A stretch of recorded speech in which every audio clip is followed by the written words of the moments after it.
चार पहिया कार मिल जाए, बहुत इच्छा होती है। अभी जो वर्तमान परिस्थिति, हम पिछले 5-6 दिनों से जो चर्चा, जो संपादक नमन मिश्रा जी वशिष्ठ बाबू के पुत्र प्रशांत का जो इंटरव्यू किए थे, जिसमें वो पूरा एपिसोड एक तरह से समझिए तो डेडिकेट, हालांकि विषय तो दूसरा था, लेकिन उसी विषय में ये प्रसंग आ गया।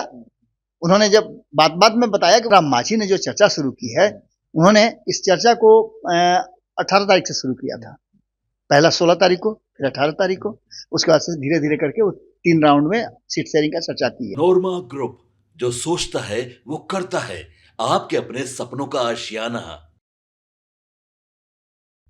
नमस्कार, मैं हूं सागर कुमार। भारत लाइव देख रहे हैं आप। सुबह सुबह आप तमाम दर्शकों का बहुत बहुत स्वागत है। हर रोज की भांति आज भी चर्चा गरम लेकर आए हैं। चर्चा गरम में बिहार के पॉलिटिकल कॉरिडोर की ताजा जो बातें हैं उसको भी बताते हैं, और उसके पीछे और आगे तमाम जो चर्चाएं चल रही हैं उसकी कहानी भी हम लोग आपको एक एक करके विस्तार से बताते हैं। हमारे साथ बाबा हैं। पहले तो बहुत स्वागत है बाबा आपका। बाबा, चर्चा गरम में आज जो सबसे गर्म टॉपिक है बिहार का, जिसमें ये अंदाजा लगाया जा रहा है कि अब एनडीए में ही मुख्यमंत्री नीतीश कुमार को साइड करने का प्लान बनाया जा रहा है।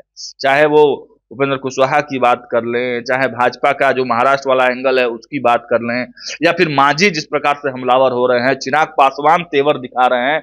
आखिर यह प्लान क्या है बाबा? क्यों इतना गर्माहट है बिहार के राजनीति में, जबकि दिल्ली चुनाव अभी है? दिल्ली चुनाव के बाद हमारे संपादक ने कहा है कि बिहार में सीट शेयरिंग की बात होगी, लेकिन सीट शेयरिंग से पहले ही नीतीश कुमार को घेरने की तैयारी में तमाम जो लोग हैं वो लगे हुए। जो बात आप कह रहे हैं सागर, इस बात की चर्चा हम पिछले लगभग 15 दिनों से ज्यादा हो गए, हम जो लगातार कर रहे हैं।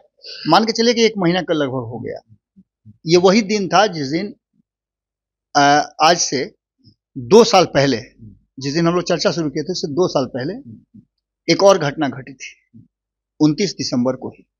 और 29 दिसंबर को दिल्ली में एक बड़ा फैसला हुआ था। उस फैसले के बाद आपने देखा कि सरकार बदल गई थी।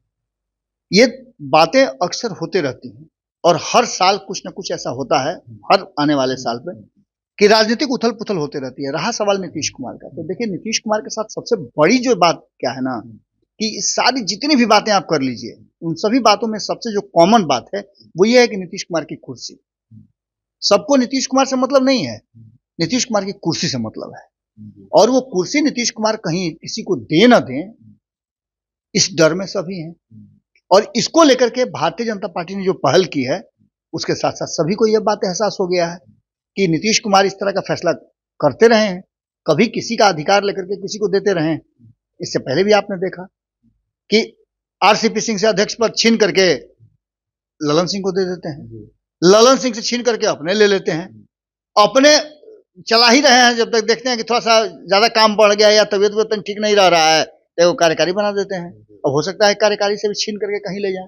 क्योंकि 4-5 दिन से जो चर्चाएं चल रही हैं कि दिल्ली में नीतीश कुमार के खिलाफ साजिशें हो रही हैं, नीतीश कुमार जो चाहते हैं वो बातें वहां नहीं हो पा रही है, नीतीश कुमार जो करवाना चाहते हैं वो फैसला नहीं हो पा रहा है, तो निश्चित रूप से नीतीश कुमार की नाराजगी तो होगी। और नीतीश कुमार की नाराजगी हो, ये बात एनडीए के कई घटक तक चाहते हैं।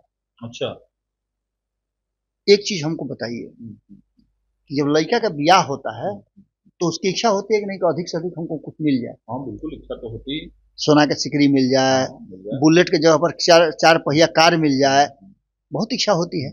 अभी जो वर्तमान परिस्थिति, हम पिछले 5-6 दिनों से जो चर्चा कर रहे हैं, आपको पता होगा कि सबसे जो महत्वपूर्ण विषय बिंदु था उस पर हम लोग चर्चा कर रहे थे, और वो था सीट शेयरिंग।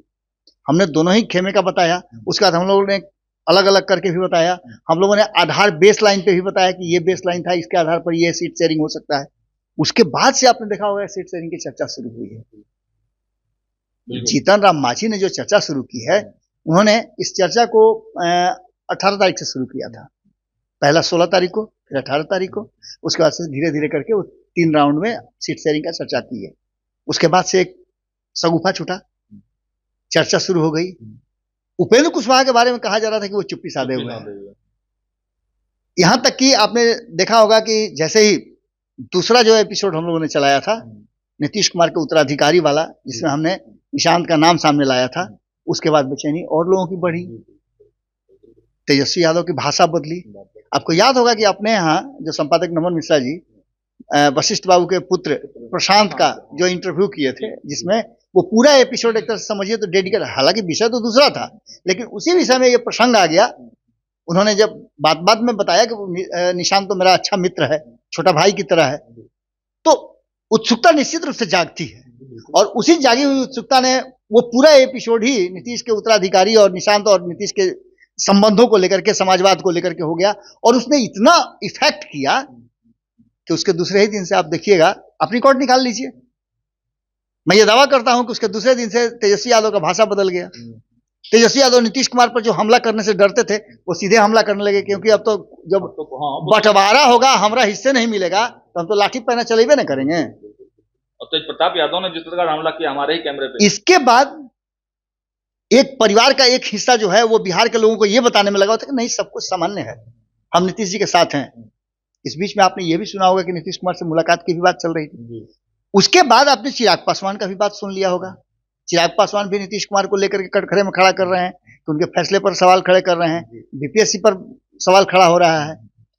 यहां तो यहां आप देखिए कि नीतीश कुमार के फैसलों को लेकर के कई तरह के सवाल खड़े हो रहे हैं। यही भारतीय जनता पार्टी है।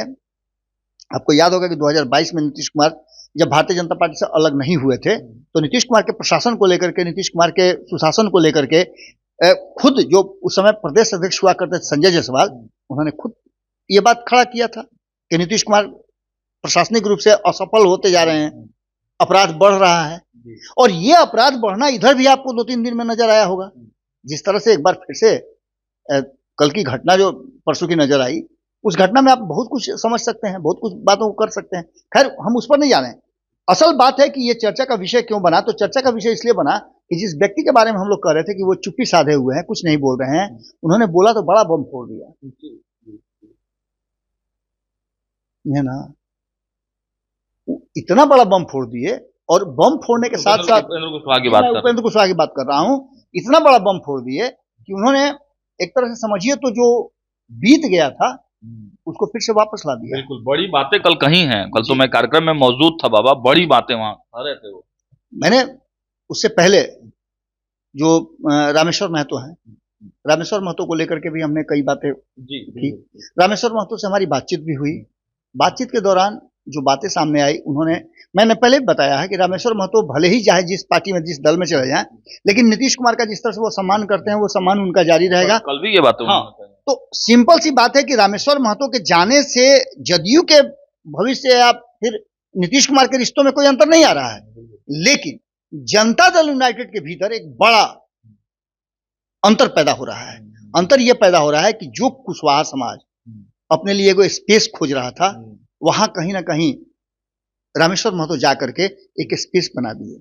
उन्होंने ये बात अपने समाज के लोगों को, खास करके कुशवाहा समाज के लोगों को ये बता दिया, कुशवाहा कोयरी जो है वो इस जगह पर आकर के अपने अधिकार की रक्षा कर सकते हैं, सुरक्षित रख सकते हैं।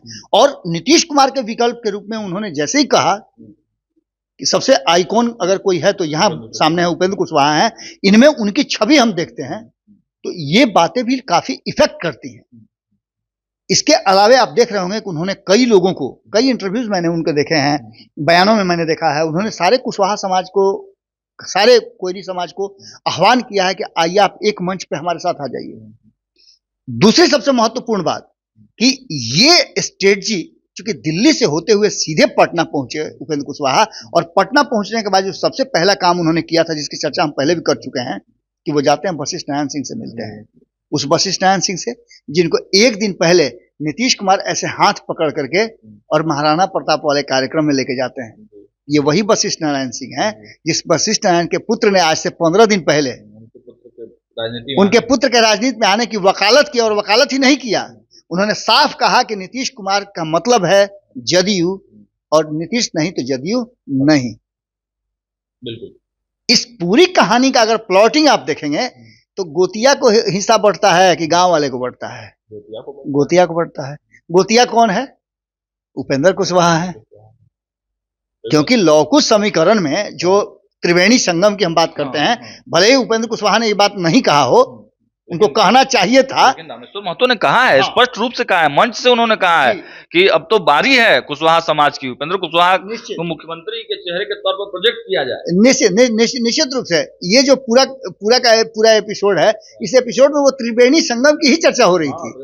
भले ही उसका नाम नहीं लोग ले रहे थे, लेकिन ये कह रहे थे कि अब बारी हमारी है, तब की तुम्हारी बारी, अब की हमारी बारी। यानी कि ये होता हुआ त्रिवेणी संगम में यादव के बाद, जब ये भी आपको याद होगा, मैंने 2 दिन पहले ही मैंने इस पूरे एपिसोड को लेकर के संपूर्ण भारत पे भी एक जो लेख लिखा है, उसमें भी मैंने इस बात की चर्चा की थी कि कैसे कुशवाहा समाज जो है नीतीश कुमार के लिए सत्ता का जुगाड़ कर लिया था। जैसे नीतीश कुमार ने कभी लालू प्रसाद के लिए सत्ता का जुगाड़ किया था, वैसे कुशवाहा समाज नीतीश कुमार के लिए सत्ता का जुगाड़ करके इस इंतजार में बैठा हुआ था कि आज नहीं तो कल नीतीश कुमार थकेंगे तो गोतिये को न देंगे।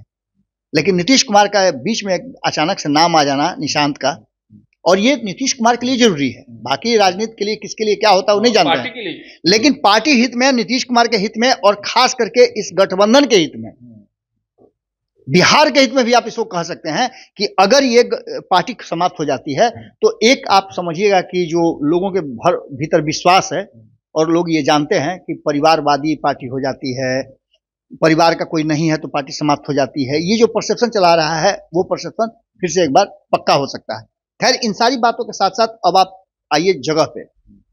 आपने देखा होगा कि सबसे पहले इस बात को लेकर के कि नीतीश कुमार मुख्यमंत्री होंगे कि नहीं होंगे, इस बात का संशय पैदा कर दिया था अमित शाह ने। उसके बाद दूसरी तरफ से आपने देखा कि इस पर कोई कुछ नहीं बोला, सभी लोगों ने सपोर्ट किया, और यहां आकर के एक कहानी नई बनती है। वो कहानी ये बनती है कि जैसे ही अमित शाह का बयान आता है और अमित शाह का बयान रिपीट होता है, उसके बाद एक नई कहानी फिर जन्म लेती है कि सीट शेयरिंग के समझौते को लेकर के सीट का डिमांड शुरू होता है। ये शुरू होता है किसके तरफ से? तो जीतन राम मांझी की तरफ से। वो भी दिल्ली से पटना आते हैं और सीधे बयान दे देते हैं कि 20 सीट हमको चाहिए। तीसरा सबसे महत्वपूर्ण बात कि अभी जीतन राम मांझी अपनी बात रख ही रहे थे, किसी बीच में चिराग पासवान का भी बयान आ जाता है, और चिराग पासवान अपने घर पर बुला करके, आपने देखा होगा कि नीतीश कुमार जब 14 तारीख को उनके यहाँ दही चूड़ा भोज में गए थे, तब भी आपने देखा होगा कि वो उपस्थित नहीं थे। ये हो सकता है कि स्वाभाविक हो गया हो, वो कहीं बिजी, वास्तव में कहीं बिजी हो, कहा जा रहा है कि पूजा पे बैठे हुए इतना इतना बड़ा गैप तो अब तक हमने नहीं देखा है राजनीतिक गलियारे में। खैर, उस बात को भी आगे निकालते हैं। अब इसके बाद उनका भी एंगल बदला हुआ है, उनको भी सीटें चाहिए और सीटें नजर नहीं आ रही हैं। बांटना तो 243 में सही है। इसके बाद उपेंद्र कुशवाहा, जिनके बारे में कहा जा रहा था कि चुप है, उपेंद्र कुशवाहा ने बहुत सारी बातें कह दी। उपेंद्र कुशवाहा ने साफ तरीके से कह दिया कि हम जदयू में जो गए थे, जदयू से बाहर निकले थे, तो मेरे मन में बहुत सारी बातें थी। हमने तैयारी किया था कि जदयू को हम औकात दिखा देंगे। भले ही आज जो कह रहे हो, लेकिन कल जिस तरह का उनके चेहरे का भाव नजर आ रहा था, और जीत का जो जश्न होता है, नहीं होता है कि आप अगर किसी से बदला ले लें तो आपको पूरा गर्व महसूस होता है, अपने आप पर फक्र होता है।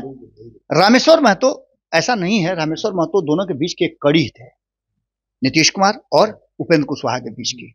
उपेंद्र कुशवाहा के रास्ते में कहीं ना कहीं रामेश्वर महतो को नीतीश कुमार ने ही दिया था।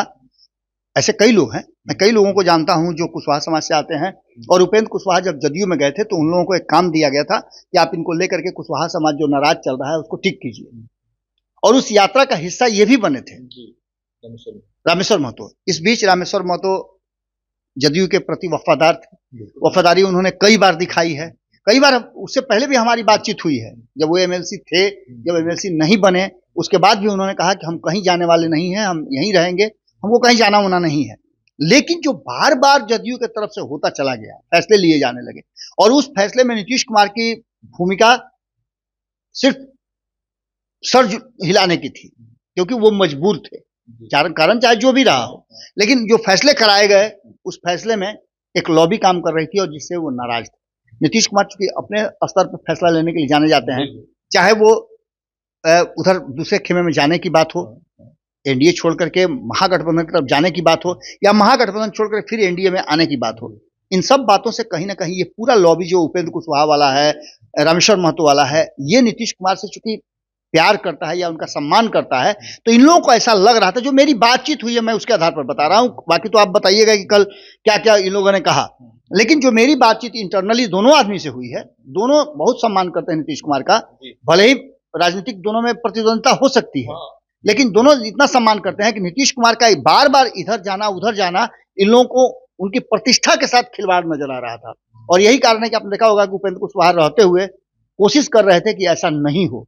उन्होंने कहा, उपेंद्र कुशवाहा ने यह कहा कि देखिए नीतीश कुमार गलत डायरेक्शन में चले गए थे, वो डगमगा रहे थे, लेकिन हम लोग का दायित्व तो था कि हम लोग उनको ठीक करके लाए। लेकिन बाबा उसमें दो बयान बड़ा इंपॉर्टेंट उन्होंने दिया, और उसका मैं चाहूंगा कि दर्शकों को भी बताएं और हम लोगों को भी बताएं कि उसके मायने क्या हैं। उपेंद्र कुशवाहा ने कहा कि जब आरएलएम बन रही थी तो उसके पीछे कहीं ना कहीं रामेश्वर महतो थे, मतलब रामेश्वर महतो का सहयोग था, फिर उनका सहमति था। तो इसका क्या मायने हुआ? क्या उपेंद्र कुशवाहा ये बताना चाह रहे थे कि रामेश्वर महतो जदयू में रहते हुए एक नया दल बनाने में उपेंद्र कुशवाहा की मदद कर रहे थे, एक नीतीश कुमार के एंटी में एक नया धड़ा खड़ा कर रहे थे, नीतीश कुमार के विरोध काम कर रहे थे नीतीश कुमार की पार्टी में रह के? देखिए वो कहना जो चाह रहे थे उसको आपको उस तस्वीर से समझना पड़ेगा। मैं उस समय की तस्वीर बताता हूँ। सिन्हा लाइब्रेरी में एक कार्यक्रम चल रहा था, तब तक उपेंद्र कुशवाहा जदयू से अलग नहीं हुए थे। उन्होंने एक कार्यक्रम बुलाया था, कार्यकर्ताओं को बुलाया था, वो पूरे बिहार में घूम रहे थे और कार्यकर्ता धीरे धीरे उनसे कट रहे थे। तो एक चिट्ठी जारी की गई कि जदयू के जो कार्यकर्ता हैं वो जाकर के उनका मदद करें। उसी चिट्ठी का हिस्सा बने थे, जैसा कि मैंने पहले आपको बताया, रामेश्वर महतो लगातार उनके साथ जुड़ रहे थे और कुशवाहा समाज को एकजुट करने के लिए, चाहे वो आपका उत्तर बिहार हो, दक्षिण बिहार हो, पूरब हो या पश्चिम हो, कहीं भी हो, बिहार भर में घूम घूम करके लोग एकजुट करने की कोशिश कर रहे थे और लौकुश समीकरण को और मजबूत करने की बात कर रहे थे। इसी दरमियान उन्होंने एक कार्यक्रम बुलाया जिसमें कुशवाहा समाज के काफी संख्या में लोग आए हुए थे। ये सब पता नहीं, मुझे ये पता नहीं है कि रामेश्वर महतो को ये पता था कि नहीं पता था, लेकिन जो कार्यक्रम था उस कार्यक्रम में हम गवाह हैं उस बात के, हम उस कार्यक्रम को लाइव भी देख रहे थे और हमारी टीम भी वहां रिपोर्टिंग कर रही थी। उस कार्यक्रम को जदयू का कार्यक्रम लिखा हुआ था, सिन्हा लाइब्रेरी में चल रहा था और खाने पीने की व्यवस्था हुई थी। एक राउंड का एक सेशन का खत्म हुआ, दूसरे सेशन का जैसे ही कार्यक्रम खाना पीना के बाद शुरू हुआ, उसके बाद पूरा सीन ही बदल गया था। अच्छा, पहला राउंड जदयू के लिए हो रहा था और दूसरा राउंड जो है वो अचानक से जैसे नहीं फटा पोस्टर निकला हीरो वाली बात है, उसके बाद न तो रामेश्वर महतो नजर आए और न फिर जदयू नजर आया। तब से ही रामेश्वर महतो दूसरे सेशन के बाद जैसे ही वो जदयू का जो बैनर था वो आरएलएम का हो गया, राष्ट्रीय लोक मोर्चा, जो कि बाद में फिर बन करके नहीं आरएलएसपी तो नहीं, आरएलएसपी नहीं, दूसरा जो राष्ट्रीय जनता दल, ऐसे इसी तरह से कुछ नाम था,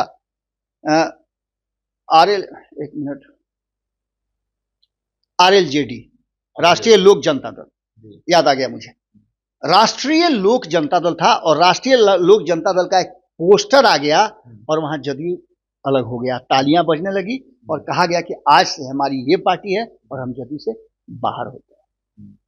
यहां से कहानी बदली, लेकिन उसके बाद जैसे ही वो पोस्टर बदला, उसके बाद से उस पूरे कार्यक्रम में किसी ने भी रामेश्वर महतो को नहीं देखा। जब तक जदयू का कार्यक्रम था तब तक रामेश्वर महतो थे और उसके बाद से वो नजर नहीं आया। उसके बाद से कई ऐसी बातें हुई है, इसी बात को लेकर के शायद वो इस बात को बीच में कहना भूल गए कि रामेश्वर महतो हमारे साथ थे, लेकिन उस दिन उसके बाद रामेश्वर महतो पर आरोप भी लगे कि आप उनका पीछे से मदद कर रहे थे। लेकिन वास्तविकता ये थी कि अगर दुल्हा भाग जाए तो बाराती का क्या उसमें दोष है? बाराती तो साथ ही साथ गया है गवाह बनने के लिए ना।